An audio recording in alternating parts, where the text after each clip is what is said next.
시청자 여러분 안녕하세요. 오늘은 한 가정을 완전히 무너뜨린 충격적인 이야기를 가져왔습니다. 7년간 완벽한 가정을 꾸려왔던 한 부부, 그리고 시어머니의 의심 한마디가 모든 것을 바꿔놓았는데요. 과연 무슨 일이 있었을까요? 끝까지 시청해 주시기 바랍니다. 어머니, 이게 무슨 말씀이세요? 제가 바람을 폈다고요? 며느리 수진의 목소리가 거실 전체를 울렸다.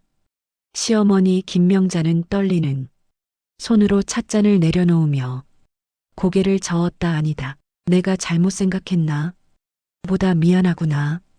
하지만 그 말을 하는 명자의 눈빛은 여전히 의심으로 가득했다. 안방에서 이 모든 대화를 듣고 있던 아들 준혁은 가슴이 철렁 내려앉았다. 설마 그럴 리가 없어. 하지만 어머니의 말이 머릿속을 떠나지 않았다. 결혼 7년 차 아들 민준이가 태어난 지 7년, 그동안 한 번도 의심해 본 적 없던 완벽한 가정에 균열이 생기기 시작했다. 명자가 처음 손자를 보았을 때만 해도 너무나 기뻤다. 4년을 기다린 끝에 얻은 손주였으니까. 갓 태어난 아기는 누구를 닮았는지 알 수 없었고 다들 아빠 닮았네, 엄마 닮았네 하며 즐거워했다. 수지는 정말 좋은 며느리였다. 시댁 식구들을 챙기고 남편을 사랑하고 아이를 잘 키웠다. 명자는 며느리를 친딸처럼 아꼈다. 하지만 민준이가 자라면서 명자의 마음속에는 이상한 감정이 싹트기 시작했다. 처음에는 무시하려 했다. 아이들은 자라면서 얼굴이 바뀌는 거야. 그렇게 스스로를 다독였다. 그런데 5살, 6살, 그리고 7살이 된 지금 아무리 봐도 민준이에게서 아들이 모습을 찾을 수가 없었다. 준혁은 어릴 때부터 또렷한 쌍꺼풀과 높은 코, 사각턱이 특징이었다. 명자 자신도 그렇고 남편도 그런 얼굴이었다. 하지만 민준이는 달랐다. 동그란 얼굴에 작은 코, 무쌍 눈. 수진의 가족들을 봐도 그런 얼굴형은 없었다. 혹시 친정아버지 쪽 친척 중에 민준이 같은 얼굴형 있니? 명자가 조심스럽게 물었을 때 수진은 고개를 저었다. 없는데요. 왜요 어머니? 그날부터 명자는 밤잠을 설치기 시작했다. 명자가 아들을 따로 불러낸 것은 민준이 7살 생일이 지나고 한 달쯤 지난 어느 봄날이었다. 준혁아, 엄마가 할 말이 있다. 명자의 표정이 심상치 않았다. 준혁은 불안한 마음으로 어머니 앞에 앉았다. 뭔데요 어머니? 민준이 말인데. 명자는 말을 꺼내기가 쉽지 않았다. 한참을 망설이다가 결국 입을 열었다. 민준이가 너를 안 닮은 것 같구나. 준혁은 어이없다는 듯 웃었다. 어머니, 그게 무슨 말씀이세요?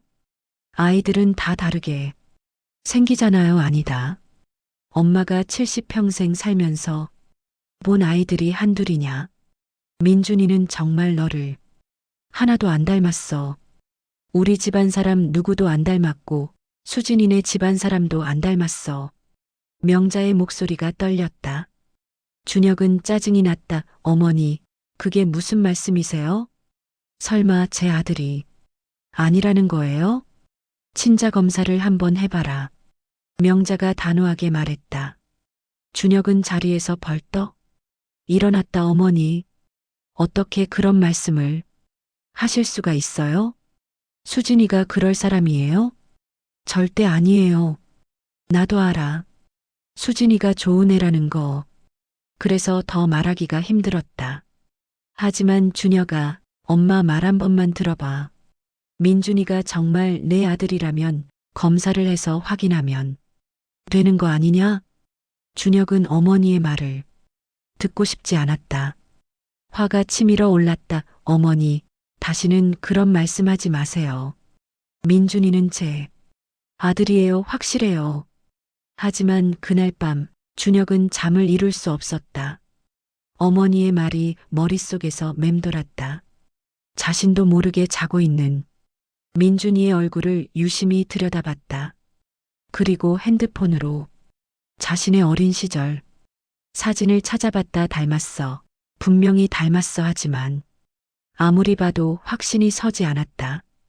의심은 독과 같아서 한번 생기기 시작하면 걷잡을 수 없이 퍼져나갔다. 그 후로 명자는 며느리와 손자를 대할 때마다 조심스러워졌다. 수진도 시어머니의 변화를 눈치챘다. 어머니, 제가 뭘 잘못했나요? 수진이 물었지만 명자는 고개를 저으며 아무것도 아니라고 했다. 하지만 어느 날 참았던 말이 터져나왔다. 온 가족이 모인 저녁, 식사 자리에서였다. 민준이가 밥을 먹다가 장난을 쳤고 명자가 우리 민준이는 누구 닮아서 이렇게 장난이 심할까? 하고 말했을 때였다. 아빠 닮았죠. 민준이가 웃으며 대답했다. 그 순간 명자의 입에서 뜻하지 않은 말이 튀어나왔다. 아빠를? 글쎄, 정말 아빠 닮았을까? 식탁이 순간 조용해졌다. 수진의 얼굴이 굳었다. 어머니, 그게 무슨 말씀이세요? 명자는 자신도 놀랐지만 이미 엎질러진 물이었다. 수진아, 미안하다. 그냥 민준이가 준혁이를 안 닮은 것 같아서. 수진의 얼굴이 새하얗게 변했다. 어머니, 지금 저보고 바람 폈다는 거예요? 아니다. 그런 게 아니라. 그럼 뭐예요? 민준이가 준혁 오빠 아들이 아니라는 거예요? 수진의 목소리가 떨렸다. 준혁이 중재에 나섰다. 여보, 어머니가 그런 뜻으로 한 말씀이 아니야. 그냥 오빠도 그렇게 생각하세요? 수진이 준혁을 쏘아봤다. 저를 의심하시는 거예요? 준혁은 대답할 수 없었다. 어머니의 말을 듣고 나서부터 자신도 의심이 들기 시작했기 때문이다. 하지만 아내 앞에서 그 말을 할 수는 없었다. 수지는 눈물을 흘리며 자리에서 일어났다. 저는 결혼하고 단 한 번도 오빠를 배신한 적 없어요. 어떻게 저를 이렇게 의심할 수 있어요? 명자가 다급하게 말했다. 수진아, 정말 미안하다. 내가 노망이 난 것 같구나. 그냥 잊어다오. 하지만 수지는 이혼하겠어요. 이런 집에서 어떻게 살아요? 라고 소리치며 방으로 뛰어들어갔다. 민준이는 무슨 일인지 몰라 울음을 터뜨렸다. 명자는 자책하며 눈물을 흘렸고 준혁은 그저 멍하니 서 있을 뿐이었다. 그날 밤 준혁은 아내를 달랬다. 여보, 어머니가 잘못 생각하신 거야. 미안해. 수지는 울면서 말했다. 오빠는 저를 믿어요? 물론이지, 당연히 믿어. 준혁은 대답했지만 그의 마음속 깊은 곳에는 여전히 의심의 씨앗이 자라고 있었다. 다음 날 준혁은 회사를 조퇴하고 병원에 갔다. 친자 검사를 알아보기 위해서였다. 상담실에서 의사는 간단히 설명했다. 부자간 검사는 간단합니다. 구강 상피세포나 혈액으로 검사할 수 있고 일주일이면 결과가 나옵니다. 준혁은 망설였다. 내가 지금 뭐 하는 거지? 아내를 의심하다니. 하지만 발걸음을 돌릴 수 없었다. 확인하지 않으면 평생 이 의심 속에서 살아야 할 것 같았다. 검사 진행하겠습니다. 준혁이 말했다. 그날 저녁 준혁은 민준이와 놀아주다가 슬쩍 아이의 입안을 면봉으로 닦아냈다. 아빠 뭐해? 민준이가 물었다. 아무것도 아니야. 아빠랑 놀자. 준혁은 웃으며 대답했지만 가슴은 찢어질 것 같았다. 자신의 아들을 7년 동안 아빠라고 부르며 자란 이 아이를 의심하고 있다는 사실이 괴로웠다. 일주일은 평생처럼 길게 느껴졌다. 준혁은 아내와 아들, 어머니를 대할 때마다 죄책감과 불안감에 시달렸다. 수지는 시어머니 말 이후로 냉랭해졌다. 시어머니 때문에 스트레스 받아 죽겠어요. 어떻게 자기 며느리를 그렇게 의심해요? 수진이 불평했다. 준혁은 아내를 달래면서도 마음 한구석에서는 만약 정말 내 아들이 아니라면 하는 생각을 멈출 수 없었다. 마침내 결과가 나왔다. 준혁은 떨리는 손으로 봉투를 열었다. 그리고 결과지를 봤다. 친자관계 성립 가능성 0%. 준혁의 머릿속이 하얗게 변했다. 다시 한번 읽어봤다. 틀림없었다. 민준이는 자신의 아들이 아니었다. 준혁은 그 자리에 주저앉았다. 7년이었다. 7년 동안 자신은 다른 남자의 아이를 키워온 것이었다. 아내는 자신을 속이고 다른 남자와 생각만으로도 구역질이 났다. 분노와 배신감, 슬픔이 한꺼번에 밀려왔다. 어떻게 나한테 이럴 수가 있어? 준혁은 며칠 동안 집에 들어가지 못했다. 회사 동료에게 사정을 설명하고 그의 집에 묵었다. 수지는 전화를 걸어왔다. 오빠, 왜 집에 안 와? 무슨 일 있어? 준혁은 전화를 받을 수 없었다. 그녀의 목소리를 들으면 폭발할 것 같았다. 사흘 후 준혁은 집으로 돌아왔다. 수진과 민준이는 거실에서 TV를 보고 있었다. 아빠, 민준이가 달려왔다. 준혁은 아이를 안았지만 예전처럼 마음이 따뜻해지지 않았다. 이 아이가 자신의 핏줄이 아니라는 사실이 모든 것을 바꿔놓았다. 오빠, 그동안 어디 있었어? 걱정했잖아. 수진이 다가왔다. 준혁은 차갑게 말했다. 민준아, 방에 가서 놀고 있어. 아이가 방으로 들어가자 준혁은 가방에서 검사 결과지를 꺼내 식탁 위에 던졌다. 수지는 무슨 서류인지 몰라 집어들었다. 그리고 내용을 읽는 순간 그녀의 얼굴에서 모든 혈색이 사라졌다. 이게 뭐예요? 수진의 손이 떨렸다. 그게 뭐긴 뭐야. 친자 검사 결과야. 준혁의 목소리는 차가웠다. 오빠가 검사를 했어요? 저 몰래? 수진의 목소리가 떨렸다. 그래, 어머니 말씀 듣고 나서 의심이 들어서 했어. 그리고 결과는 보다시피야. 준혁은 냉정하게 말했다. 수지는 주저앉으며 울기 시작했다. 오빠 미안해요. 정말 미안해요. 그 순간 준혁의 마지막 희망마저 사라졌다. 어쩌면 검사가 잘못된 것일지도 모른다는 아내가 결백할지도 모른다는 희망하지만 수진의 사과는 모든 것을 인정하는 것이었다. 언제부터였어? 준혁이 물었다. 그 남자가 누구야? 수진은 대답하지 못하고 계속 울기만 했다. 준혁의 분노가 폭발했다. 대답해. 언제부터 나를 속인 거야? 결혼하기 전이었어요. 수진이 떨리는 목소리로 말했다. 뭐? 준혁은 자신의 귀를 의심했다. 결혼 전부터 임신한 상태였다는 거야? 수진이 고개를 끄덕였다. 그 사람이 누구였는데?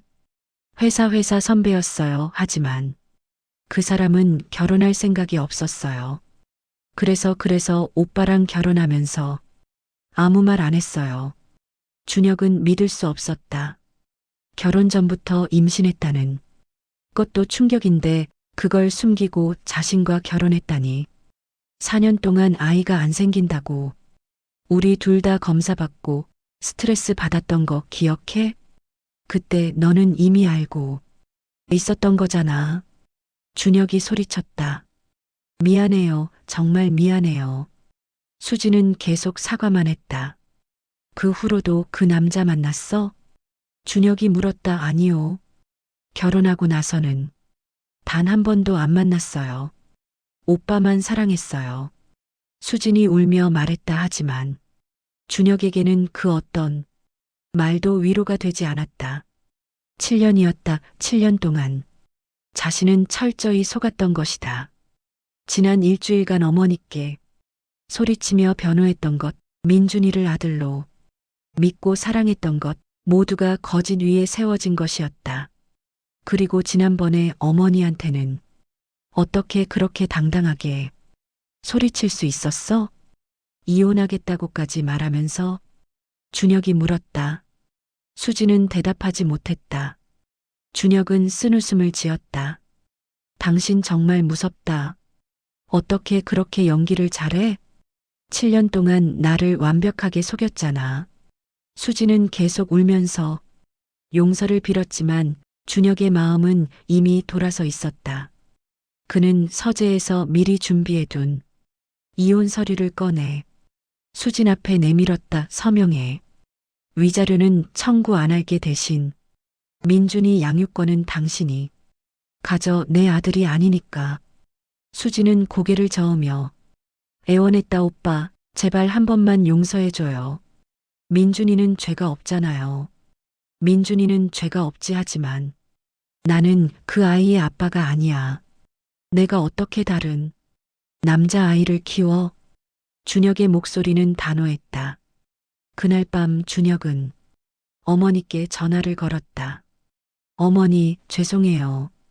그리고 감사해요. 명자는 아들의 목소리만 듣고도 모든 것을 알아챘다. 준혁아, 어머니가 오르셨어요. 민준이는 제 아들이 아니었어요. 전화기 너머로 어머니의 울음소리가 들렸다. 그래도 7년이나 키웠는데 민준이가 불쌍하구나. 저도 그 아이가 불쌍해요. 하지만 어떻게 해요? 전 더 이상 그 아이 아빠 노릇할 수 없어요. 준혁은 전화를 끊고 창밖을 바라봤다. 7년간 쌓아온 모든 것이 한순간에 무너졌다. 행복했던 기억들, 민준이와 함께한 시간들, 아내와 나눴던 사랑, 모든 것이 거짓이었다. 이혼 절차는 빠르게 진행됐다. 수지는 더 이상 변명하지 않았고 준혁이 원하는 대로 모든 것에 동의했다. 민준이에게는 아빠와 엄마가 따로 살기로 했다고만 말했다. 민준이는 울면서 아빠, 가지 말라고 했지만 준혁은 돌아설 수밖에 없었다. 그 아이를 볼 때마다 배신감과 고통이 밀려왔기 때문이다. 이혼 후 1년 준혁은 새로운 삶을 시작했다. 하지만 쉽지 않았다. 가끔 민준이 생각이 났다. 함께 공원에서 놀던 기억, 자전거 타는 법을 가르쳐주던 기억, 아빠라고 부르며 달려오던 그 작은 모습. 혈연은 아니었지만 7년간 함께한 시간은 진짜였다. 어느 날 준혁은 수진에게서 문자를 받았다. 민준이가 아빠 보고 싶다고 해요. 한 번만 만나줄 수 있나요? 준혁은 한참을 고민했다. 그리고 결국 답장을 보냈다. 미안해요. 전 이제 민준이 아빠가 아니에요. 그렇게 준혁은 과거를 정리했다. 고통스럽고 힘들었지만 거짓 위에 세워진 관계를 이어갈 수는 없었다. 명자는 아들의 결정을 지지했다. 내가 옳은 선택을 했다. 비록 가슴은 아프지만 세월이 흘렀다. 준혁은 새로운 사람을 만났고 다시 결혼했다. 그리고 진짜 자신의 핏줄인 딸을 낳았다. 딸아이를 안았을 때 준혁은 처음으로 진짜 아버지가 된 것 같았다. 하지만 가끔, 정말 가끔씩 민준이 생각이 났다. 그 아이는 잘 자라고 있을까? 행복할까? 준혁은 고개를 저으며 그 생각을 떨쳐냈다. 이제는 과거였다. 앞으로 나아가야 했다. 하지만 그의 마음 한구석에는 여전히 작은 상처가 남아 있었다. 7년간 아빠였던 그 시간, 거짓이었지만 진심이었던 그 감정들, 그것만은 지울 수 없었다. 여러분은 이 이야기를 어떻게 생각하시나요? 남편의 선택이 옳았을까요? 댓글로 여러분의 의견을 들려주세요. 영상이 도움이 되셨다면 좋아요와 구독 부탁드립니다. 다음에도 더 흥미로운 이야기로 찾아뵙겠습니다. 감사합니다.